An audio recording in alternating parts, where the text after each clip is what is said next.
Hey, all you happy lost souls. Thank you for finding the channel, and if it found you, it was probably meant to be. I like to talk about a lot of my ancient discoveries that I found in southeastern Pennsylvania. I live I don't know, about 10 to 15 miles outside of Philadelphia, in a very geological rich area that has some incredible creeks that run along exposed areas of the mantle and along these crazy limestone deposits, aquifers, where all these minerals are produced. And there seems to be a definite belief system, a sign of worship, where things are left at these deep pools and these springs and these crossing points and these mineral pools and these hot springs. And A couple of months back, maybe even longer, maybe 4 or 5 months back, I posted a video about a magnetite artifact, hammerhead, which is right here. And it was found in conjunction with these two other artifacts that are made out of this granite type amalgamation. Could have, metals and quartzes and different properties in there.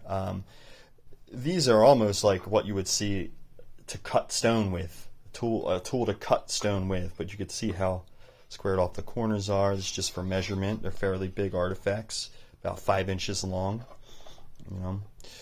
But the most amazing thing is this one, because for a long time I thought this was magnetite, and I had several theories about it was used for maybe primitive ore detection, for like a primitive form of a compass for navigation. But we could see real quick. We'll take an earth magnet here, and we'll see how strong that magnetic connection is. And as you get closer to these creases and to these points, it intensifies or polarizes the magnetic strength along this ridge here of the actual hammerhead. So you've got your hammer that looks like a person's head almost from side profile, very flat-faced, and then you have this grinded down here flat so it could fit down into a shaft, and you have this what I thought was magnetite.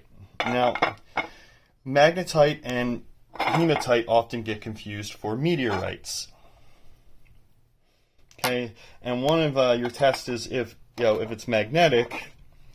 See, this is only somewhat magnetic. This is hematite right here. This brown stuff is hematite. This is confused for a meteorite, and then we had it checked. But the magnetic principle is way stronger on this piece. But still, nonetheless, this is extremely magnetic here. So, and it's hematite. And the way you could test it is if you get yourself a piece of tile, or if you don't have tile, if you take your lid of your back of your toilet seat and flip it over to the soft porcelain side, you can do a test. And hematite is always going to leave this crazy brown line, and the same thing with magnetite. Magnetite's going to be a black line, all right? Always. It's just what it's going to do. And it'll come off even more on the softer unfinished parts of the tile. It's brown. This is one of the things where we could say, all right, we got a useless piece of bog iron, not a meteorite. Exclude it. Now we've got this extremely magnetic one. It has a lot of your features of meteorites, where it has this enamel that's broken down with these rust showing through, and you got these crazy these diamonds all throughout this thing. You can really see it starting to sparkle in a certain light, and we can then apply the same logic and the same test with this, and we get absolutely no marking. So now you're passing all the tests for a meteorite. If this is a meteoritic hammerhead made by an ancient people, this is proud to be one of the most astounding artifacts ever found. We know that there is a knife made out of meteoritic iron found in one of the pharaoh's tombs. It might have actually been the young pharaoh, whose tomb they found completely intact. The child pharaoh, what was his name? I forget. Oh man, Oh, how can I forget that? Anyway, I digress. But we found ancient Viking king swords made out of meteoritic iron, and ancient, armor, like sacred national armor and treasure. There's been meteoritic knives and axe heads and stuff worshipped. Now, if this is meteoritic and it was somehow worked into this tool here, this is incredible. But what I was always fascinated by with this was the diamonds that are in it. Like there's these, it's very hard to see on the camera, but they'll sparkle. And there are these like microscopic diamond formations. You can kind of see them start to refract light a bit. All woven throughout this skin that has slowly been eaten off over time. And what happens is when this material comes flying through the atmosphere at these ungodly rates of speed, it burns off a lot of your skin. That's why this looked a lot like a young meteorite that had fallen. It still has this shiny, this patina, the skin from the heat coming through the heat. But this is not. This is just iron-rich hematite, very close to magnetite. This is what I originally thought was a magnetite hammer. I'm going to maybe have to reevaluate this. I got to take this to an expert. If this ends up being a meteoritic artifact from ancient native peoples that we know little about, because perhaps they go back past our paradigm, maybe they witnessed this fireball surge to the ground.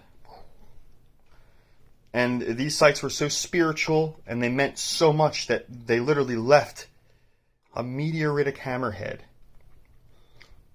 I just don't, you can see the diamonds, you can see the reflection of it right there in that light. And you get that from high heats. And then you get this like extremely magnetic surface. Found alongside with these other two artifacts. And these are in layers that are like running alongside with the Solutrean, maybe slightly after, like 16,000 years ago.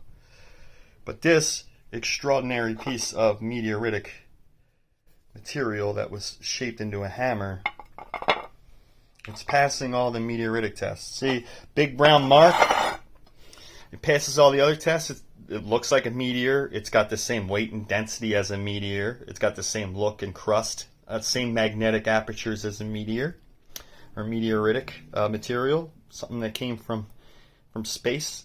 But guess what? It's failing the ultimate test here, which is the scratch test, and it's leaving a brown mark. And we got a brown mark, we know that it's hematite or magnetite, or a combination of bog iron and stuff left there from smelting activities and whatnot. You can see some diamonding activity in this. Now these could be quartzes. That's what I thought they were originally, because these are granites. But this looks like high fractured diamond activity here within this highly magnetic odd material that is very reminiscent to what a meteorite would look like. And there's that magnet again. And we know that they had knowledge in magnetism. They had to have this knowledge in the magnetism because they realized that putting this sharp, heavy crease on an angle in this amplifies its magnetism by a lot. And yeah, we're not getting any kind of marking at all, not even a faint white marking. This is most likely a meteorite, folks. And if it is a meteorite, then it's really, really starting to point to, wow, these places are extremely sacred, because obviously an object that fell from the sky, a star that fell to the ground, was endued with these amazing properties. Bingo, bingo, bingo, bango, boom. We find this at the site left with all these other ancient, awesome works of art and tools and pendants and these very artistically done decorative type pieces, more so than they were actually used in war. These are extremely old, and I don't even know how they shaped this material anyway, because you would need like diamonds to shape this stuff. Obviously, the magnetic properties of this rock really attracted them. And we have something extremely special here because it's full of diamond, and it's passing the meteoritic tests, all of them, with flying colors. This is extremely exciting. This could be valuable beyond belief. Hundreds and hundreds of thousands of dollars, something like that could be potentially worth. I mean, I don't even know if there's any other evidence of Native American meteoritic artifacts out there. I'll have to look into it. And another odd material that they're starting to figure out that these meteorites may form is something called carbonite, which is like a black diamond, and that's what this material may be. It could be black diamond-like material. We do have a piece of glass, which I do a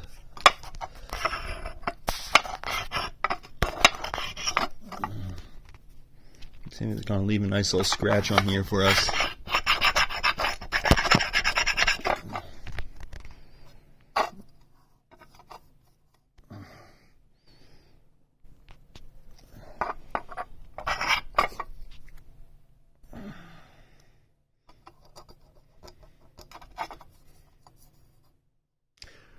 It does seem to be penetrating. I'm going to put up one right there. I'll clean this piece up real quick. I'll try to scratch right there.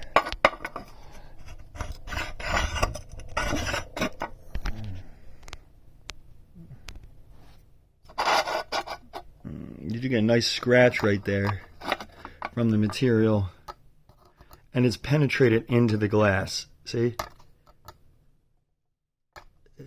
So we got something that's as hard as diamonds here. So, and that seems to be cutting into the glass with relative impunity. And this is like not a sharp piece of the rock. This is just any of the surface that I can get down, and you can see that this is not the material scraping off onto the glass, but this is actually scarring the glass, like a real scratch into the glass. So whatever this material is, it could be carbonite, it could be a meteorite.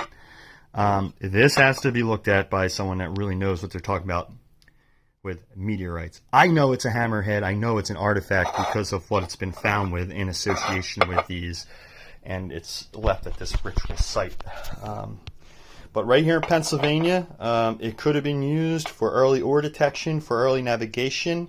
Whatever it was, maybe they witnessed a meteorite, a fiery ball flying out of the ground and crashed to the ground, and they took the rock and they made tools and shaped things out of it because it came from the heavens, and then they endowed it at this ritual site to give it back to the gods. Who knows what they used the magnetite qualities for? They could have been used to help find ore. Like I said, they could have been used to help navigate. If you submerge this in water and put a metallic or magnetic lighter material that can spin in that bucket of water, you can find north pretty quick. But it's passing all of the tests that you can pretty much do from your house for a meteorite. The scratch test on tile, the magnetism, the appearance of these old diamond-like structures, and then you see these spots that are shiny, that kind of have been cooked as they came through the atmosphere, but then you see all the pitting and weathering from that enamel being scratched off over time and exposing the more iron and nickel that is underneath it here. But I really think that this is a meteorite of some sort with how magnetic it is. It's just extremely magnetic. So, yeah, I mean, I don't know. Tell me what you think. I thought it was magnetite, but I no longer think it is magnetite.